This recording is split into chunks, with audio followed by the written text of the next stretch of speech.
고린도후서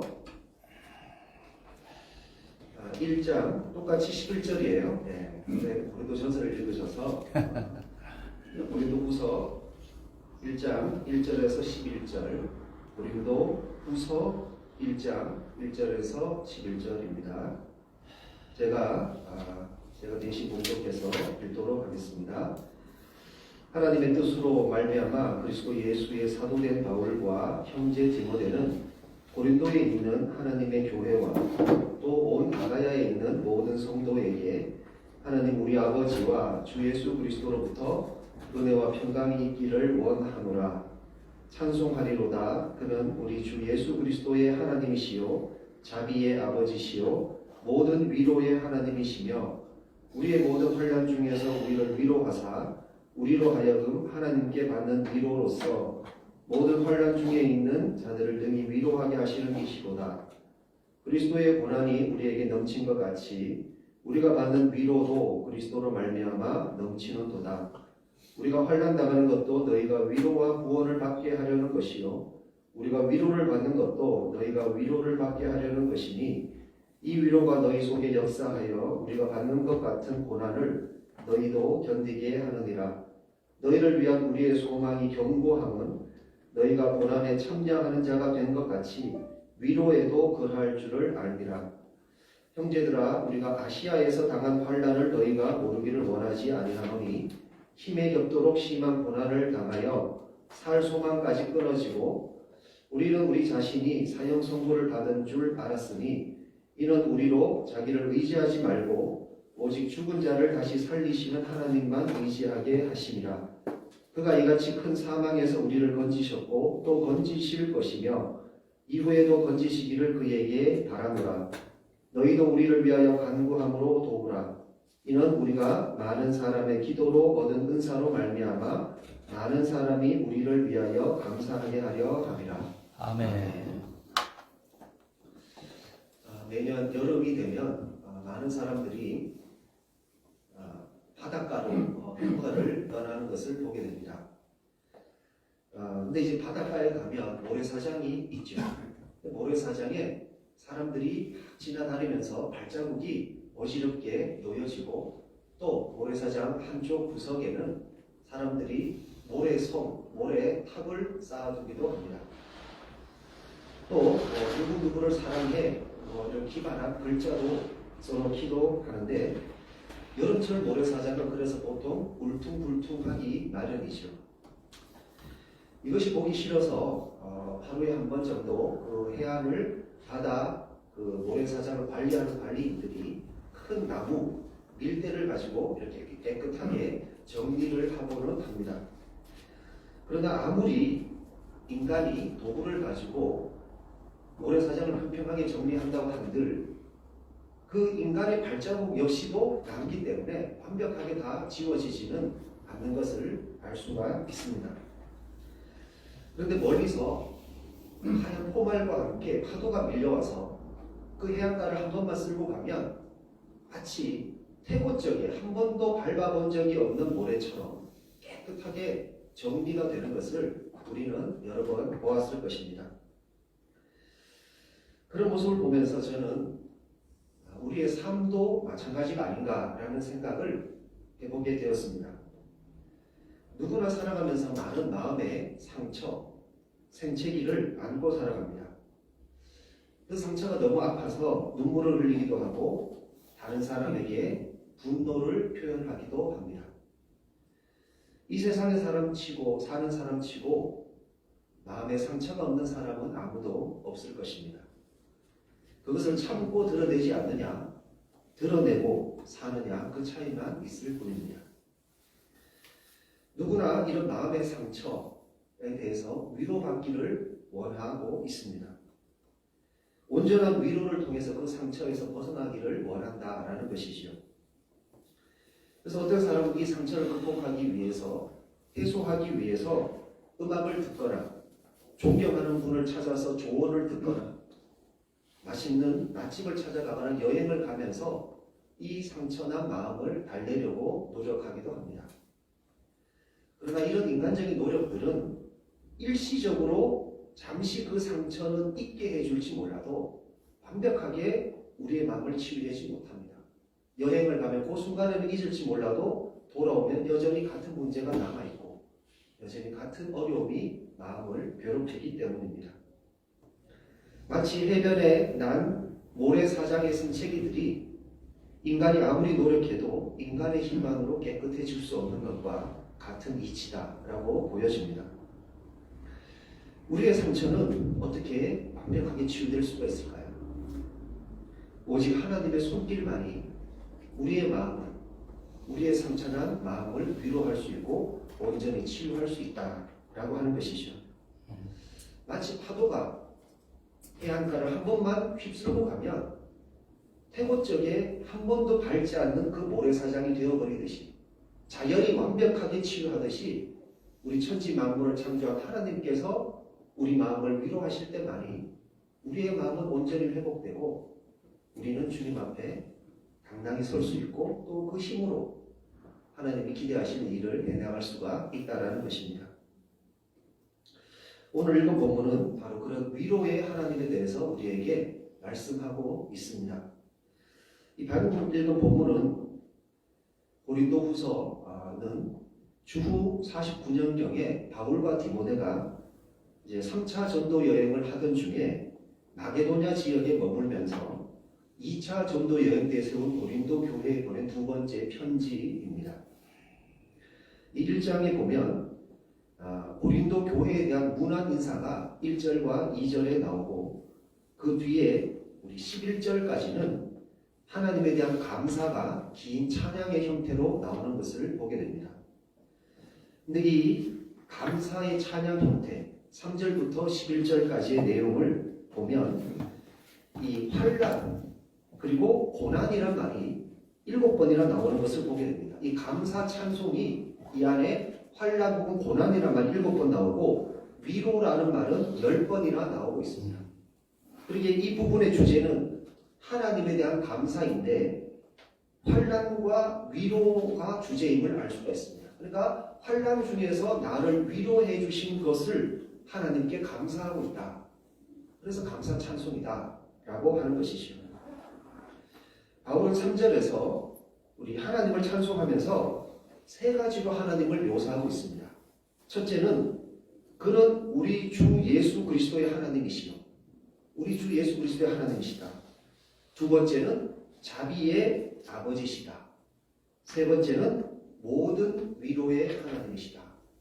하나님을 이렇게 표현하고 있습니다.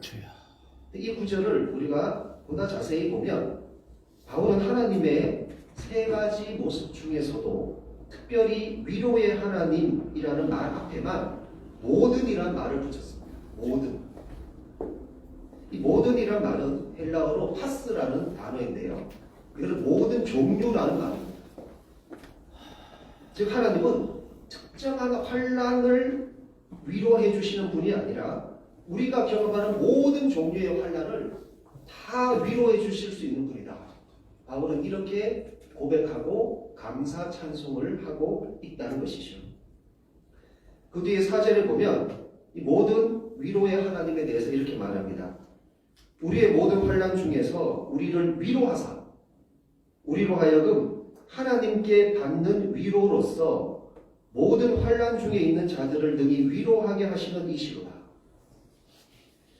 하나님은 모든 종류의 고난을 다 위로하실 수 있는 분이시기에 이 세상 그 누구도 바울과 그 일행들을 위로해 줄 수 없었을 때 하나님만은 바울과 그 일행들을 위로해 주셨고 그 위로를 받은 자신들을 통해서 환난 중에 있는 또 다른 자들을 위로하게 하시는 분이 하나님이시다. 이렇게 말씀하고 있다는 것이죠. 아멘. 그러기에 이 부분에서 우리는 위로의 선순환 구조를 발견하게 됩니다. 즉 하나님의 위로를 받아본 사람만이 또 다른 일을 위로해 줄 수 있기 때문에 하나님은 그 일을 하도록 그분의 자녀들을 위로해 주신다. 이런 뜻이 된다는 것이죠.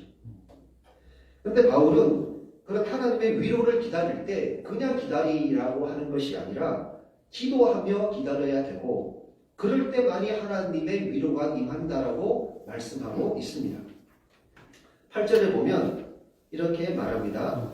형제들아 우리가 아시아에서 당한 환난을 너희가 모르기를 원하지 아니하노니 힘에 겹도록 심한 고난을 당하여 살 소망까지 끊어지고 라고 말씀하고 있습니다.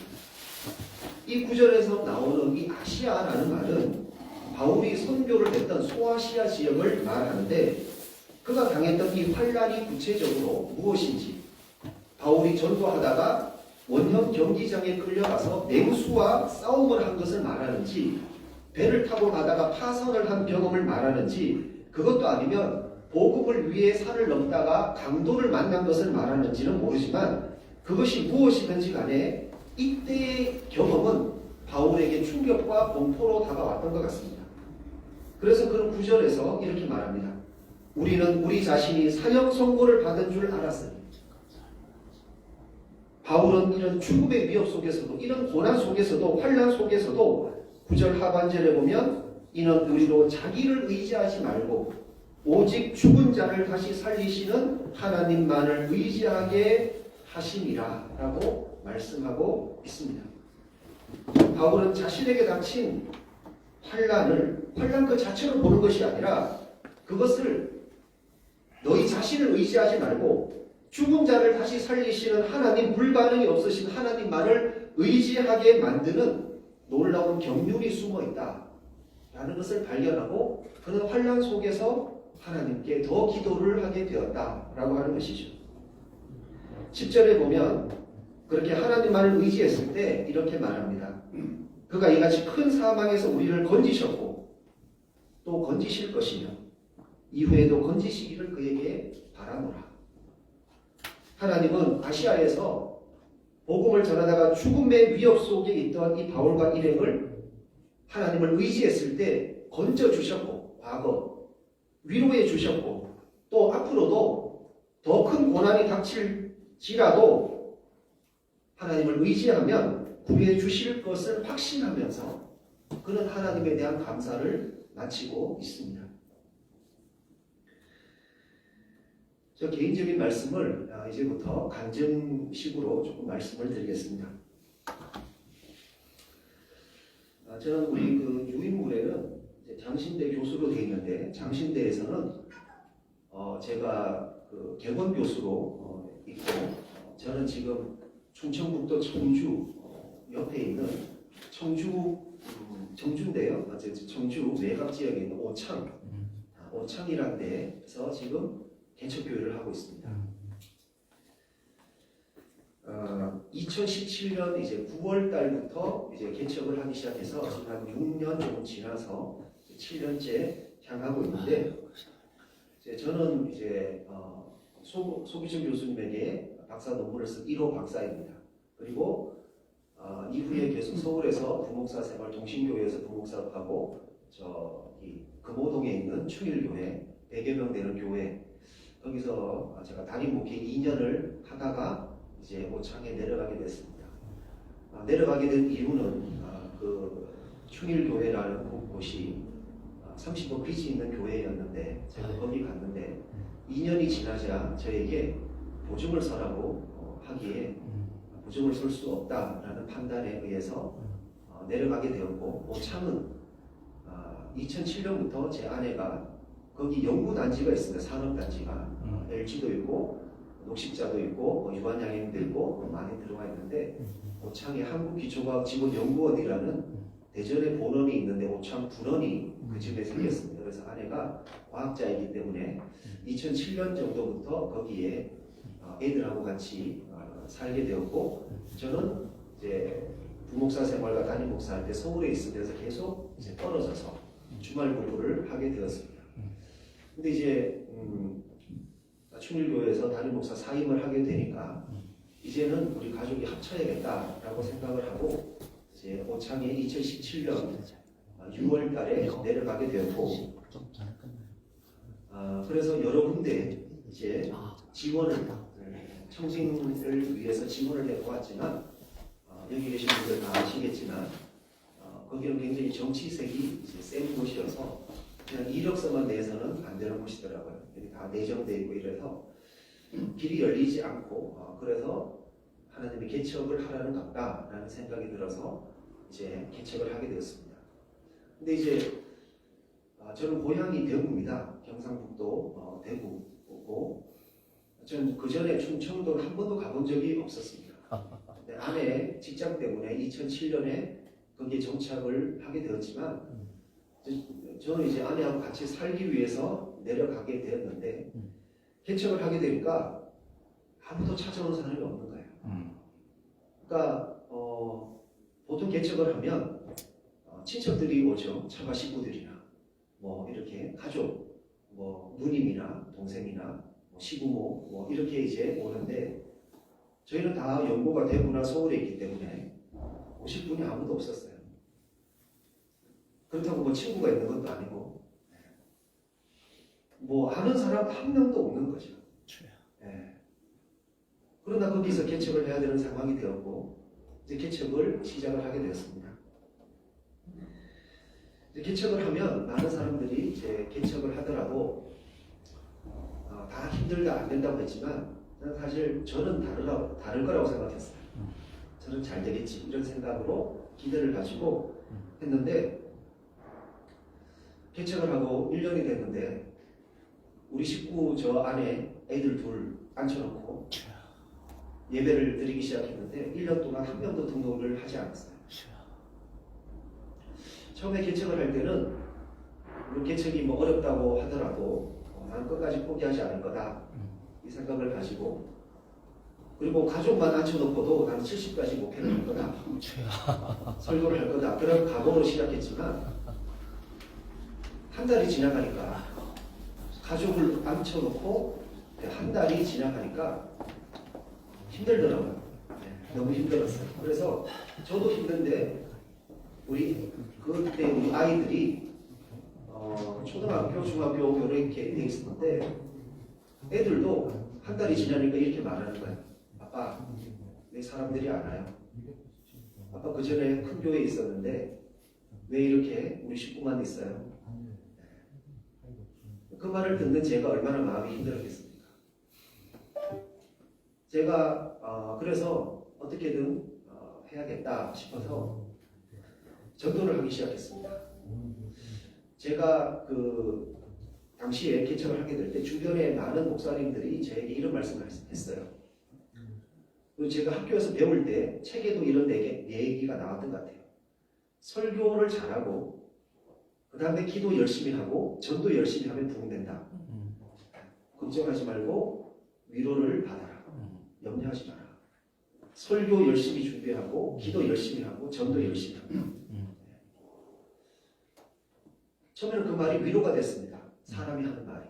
그래서 정말 그렇게 하면 되겠지 싶어서 그래서 처음에 한 1년 동안 정말 전도지 천장 그 대한 성서공회 우리 서초동 쪽에 가면 누가 그러더라고요. 거기 가면 개척교회란 증명만 내면 전도지를 무료로 뭐 10,000장인가 만들어준대요. 공장. 그래서 그걸 받아와서 그 전도지를 들고 혼자 나갑니다. 제 아내는 직장 다니고 저 혼자 그 동네 주변에 빌라촌인데 사람이 없죠. 다 직장 다니니까 젊은 그런 도시니까 하루에 1,000장을 매일 그 돌려서 점심 먹고 나와요. 그렇게 돌리고 나서 또 새벽에 아무도 안 나오지만 저는 새벽에 혼자 기도합니다. 나와서 혼자 하나님께 기도하고 하나님 전도지 이렇게 돌렸는데 이번 주 꼭 한 명이라도 나오게 해주세요. 그래서 주일날이 되면 이제 우리 식구들끼리 예배를 드리는데 저 뒤에 이제 문이 있습니다. 문이 있는데 문이 이중문으로 되어 있어서 나무 문이 있어요. 근데 이제 나무 문이 조금이라도 바람이 흔들리면 거기를 쳐다보거든요. 혹시 사람이 오는가? 사람이 안 오면 그런 거기를 쳐다보는 제 자신이 너무 초라하게 느껴지는 거예요. 내가 뭐가 부족해서 내가 박사도 받고 미국 유학도 갔다 오고 했는데 왜 다른 사람 안 하는 이 개척을 내가 하게 돼서 내가 이런 비참한 모습을 보이나 이런 생각을 제가 하게 됐습니다. 그때의 심정은 마치 광야에 사람이 안 다니는데 혼자 텐트를 치고 목회를 하는 느낌이었어요. 아무도 전도지를 돌려도 아무도 안 오고 방문자도 없는 거예요. 근데 어쩌다가 방문자가 있어요. 어쩌다가 방문자가 있으면 방문자는 이제 교회에 들어오기 전에 이 교회가 몇 명이 있는지 모르잖아요. 그럼 일단 들어와요. 근데 우리 식구만 딱 있어요. 그럼 놀라죠. 그래 돌아가기도 뭐하고 하니까 앉아서 예배를 드려요. 근데 그 다음 주부터 안 나오죠. 그러니까 이게 반복되니까 어떤 일이 생기냐면 그러니까 없으니까 사람이 없으니까 안 오고 또 안 오니까 없고 계속 없고 이게 반복이 되는 거예요. 없으니까 안 오고 그렇게 안 오니까 또 계속 없는 거예요.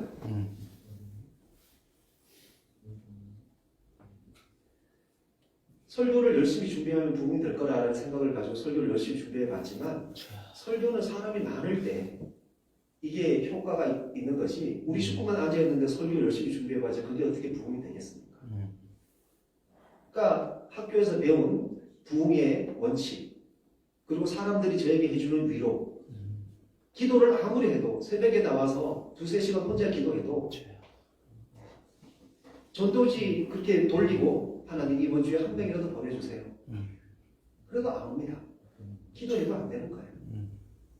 전도 그만큼 열심히 하면 되지 어떻게 더 열심히 합니까? 전도해도 안 오는 거예요. 이제 방법이 없는 거죠.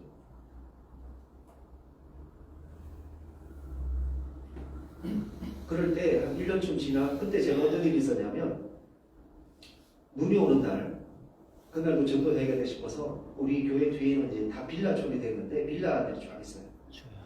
눈이 오니까 사람이 더 안 다니죠. 점심 먹고 나가면 차들도 안 다니는데 그 빌라가 있는데 빌라 언덕 이렇게 빌라가 있는데 빌라가 바로 이제 1층과 연결되는 데도 있고 좀 경사가 있어가지고 계단을 밟고 1층으로 들어가는 데가 있어요.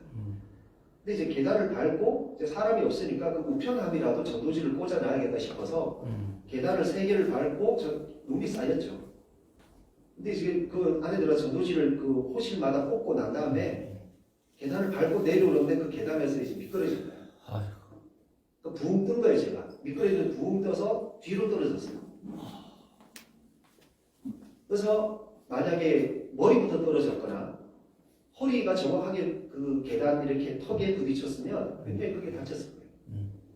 근데 순간적으로 제가 몸을 좀 움직였는지 뼈는 아니고 허리를 감싸고 있는 근육으로 떨어졌어요. 그러면서 저는 참 개척이라는 것이 이렇게 힘든 거구나. 그러면서 또 한편으로 바울이 전도할 때 고난받았던 게 조금은 이해가 되기 시작했습니다. 나는 이렇게 해도 이게 고난이라고 생각하는데 이거보다 더 심한 고난을 그는 얼마나 많이 받았습니까? 제가 개척을 안 했으면 이런 것을 제가 몰랐을 텐데 제가 개척을 함으로써 바울의 마음을 이해하게 되고 성경을 더 깊이 이해하게 되고 또 하나님의 마음을 더 깊이 이해하게 되게 된 게 한편으로 하나님께 참 감사하다는 생각도 들었습니다. 아멘. 그러던 중에 제가 기도를 하는데 새벽에 기도하는데 하나님이 갑자기 이런 마음을 저에게 주셨어요.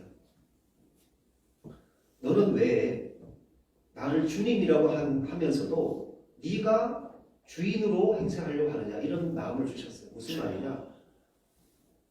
하나님을 제가 맨날 주님이라고 하니까 그러면 주인이니까 주인이 이끄는 대로 제가 따라가야 되잖아요. 근데 말은 주님이라고 하면서 제가 제 계획대로 하나님께 요구를 하는 거예요. 하나님 제가 이번 주일에 7,000장 돌렸습니다. 이번 주일에 1명 나오게 해주세요.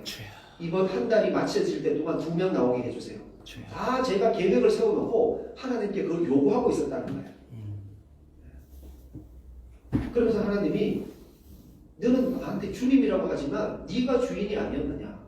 네가 네 계획대로 다 짜놓고 나보고 따라오라고 하고 마치 알라딘 램프의 지니처럼 네가 요구하는 거 무조건 다 해줘야 되는 무슨 종처럼 나를 생각하지 않았느냐. 이 말씀을 저에게 생각나게 해주시더라고요.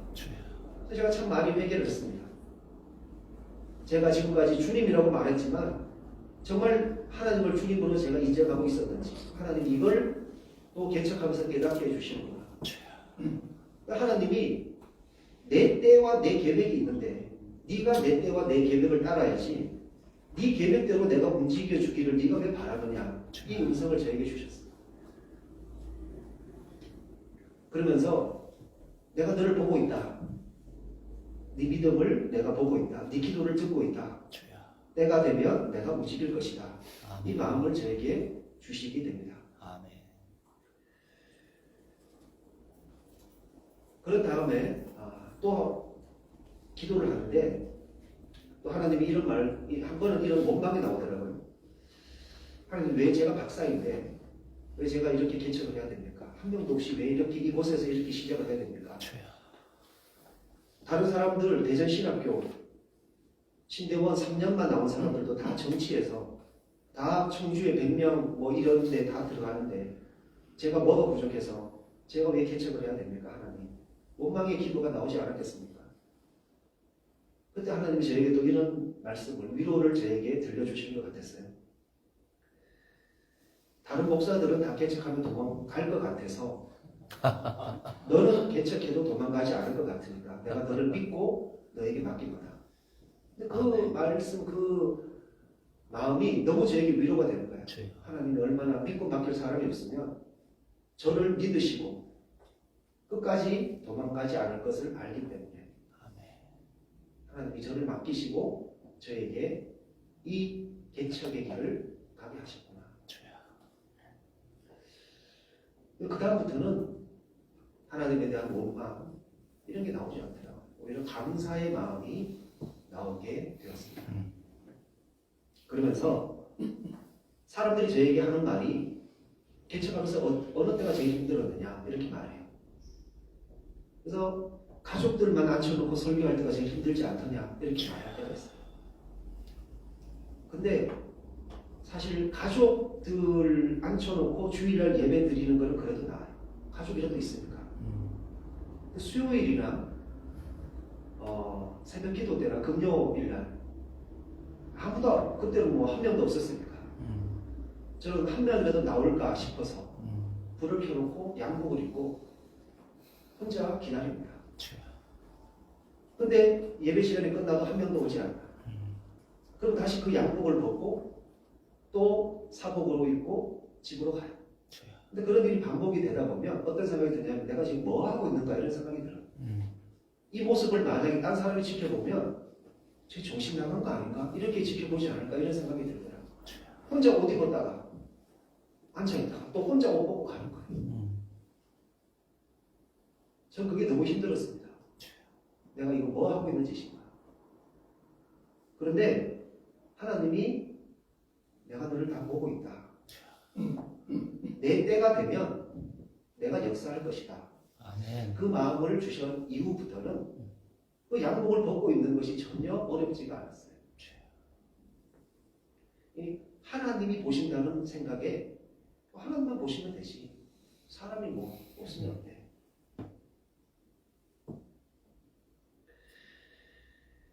그렇게 되고 난 다음에 이제 1년이 지나자 하나님이 놀랍게도 사람들을 보내주시기 시작했어요. 아멘.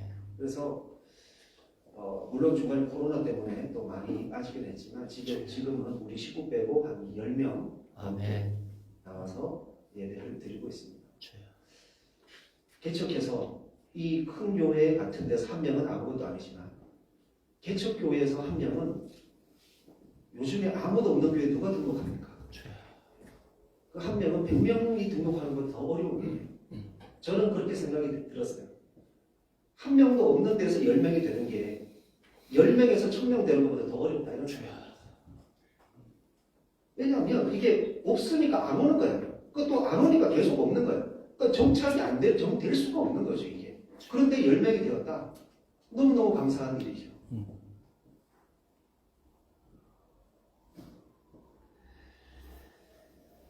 이 세상 어떤 목사님들, 어떤 신학교에서 배운 책도 제 개척의 현장에서 저에게 위로가 되어주지 못했습니다. 잘 될 거야. 전도하면 될 거야. 기도하면 될 거야. 설교 잘하면 될 거야. 그것은 제가 지금까지 알았던 하나님의 한 단편에 불과했습니다. 하나님은 저를 개척의 길로 인도하심을 통해서 하나님의 나머지 부분, 제가 책에서 알지 못했던 부분을 목회 현장을 통해서 깨닫게 해주시고 하나님을 더 알아가게 하시고 이제야 정말 신학 박사라는 이름에 점점 가까워지는 게 아닌가. 하나님에 대해서 입체적으로 더 많이 알아가는 단계가 아닌가라는 주여. 생각이 들면서 저는 이 개척의 시간을 주신 것을 감사하게 되었습니다. 아멘. 우리 가운데서도 저와 같이 혹은 바울 일행과 같이 절망과 낙심과 어려움에 놓인 분들도 있을 것입니다. 우리 8절에 9절에 나온 바울이 고백했죠. 우리는 우리 자신이 사형 선고를 받은 줄 알았으니 여러분 가운데서 혹시라도 사형 선고 받은 것 같은 답답한 상황 앞으로 사시면서 경험하게 되실 수도 있을 것입니다. 그럴 때 나를 위로해 주시는 분은 사람이 아니다. 인간은 어떤 사람도 나를 위로해 줄 수 없다. 하나님만이, 모든 위로의 하나님만이 나의 모든 괴로움과 아픔을 위로해 줄 수 있다. 이 말씀을 통해서 위로받으시고 아멘. 또 용기 가지시고 또 기도함으로 하나님의 은혜를 깊이 경험하게 되시기를 바랍니다. 아멘. 기도하겠습니다. 하나님 아버지, 오늘 모든 위로의 하나님에 대해서 말씀을 전했습니다. 주여. 우리 모두 다른 종류, 다른 어려움, 낙심, 고통을 경험하고 있지만 주여.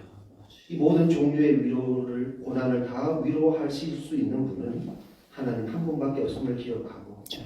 우리가 그 하나님만 바라고 그 하나님께 기도함으로 놀라운 하나님의 치유와 회복과 위로를 경험하게 하여 주시옵소서. 아멘. 예수님의 이름으로 기도하옵나이다.